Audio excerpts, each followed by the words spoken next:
What's up, my friends? Before we get started with this video, I wanted to say rest in peace to Brother Marquise, the 2 Live Crew. Let's not forget Kid Ice too. One of the biggest moments that I remember was in that 2 Live Crew video when he had that big phone and he was making that phone call. All right, if you haven't, make sure you like, subscribe, and set your notifications.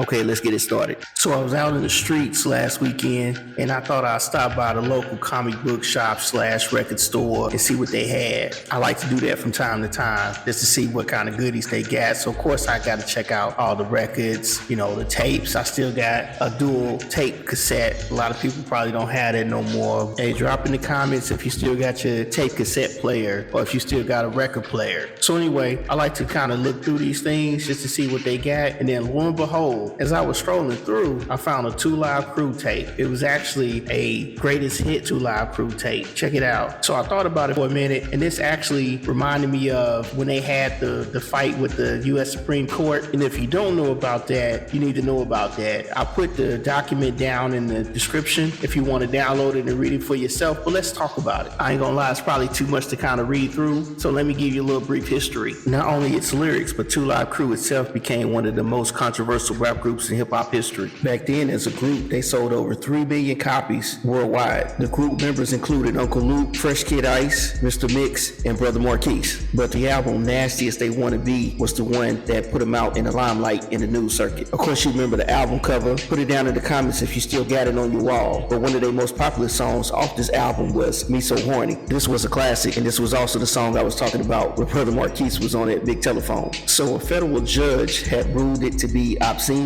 so they tried to ban the album in Florida.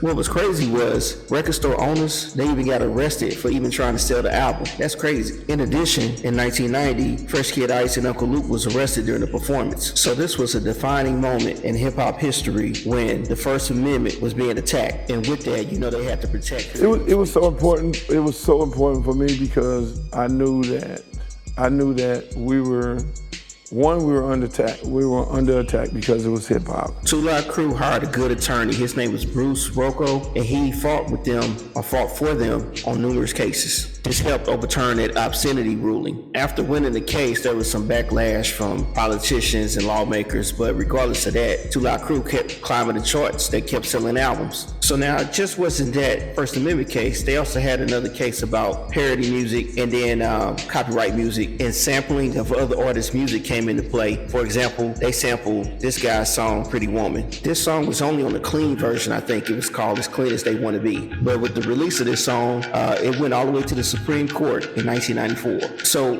the problem was they was denied permission to use the song. However, they published the song anyway as a Pretty parody. Woman, we didn't really think of it like we was really doing anything out the way or different than what we normally do. Either a publishing company and the record company that had the Roy Orbison music looked at it as a money grab. They didn't look at it like it was a form of art. They looked at it as a form of stealing somebody else's work.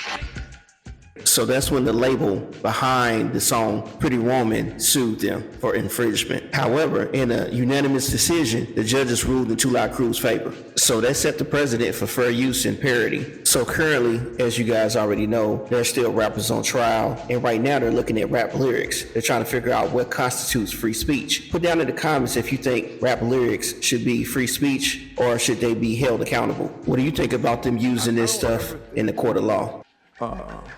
Prosecutors should use lyrics against the artist. Writing is an art form, and you have to write from the standpoint of what's going on today in the streets. It's just foolish to me that a person would say that we murdered some guys. I think that they're learning now that if you do something like that, it's fair game. Because you the one who put it out there. They didn't put it out there, you put it out there. To seeing where it's at today, I'm like a proud dad of it all. I love it.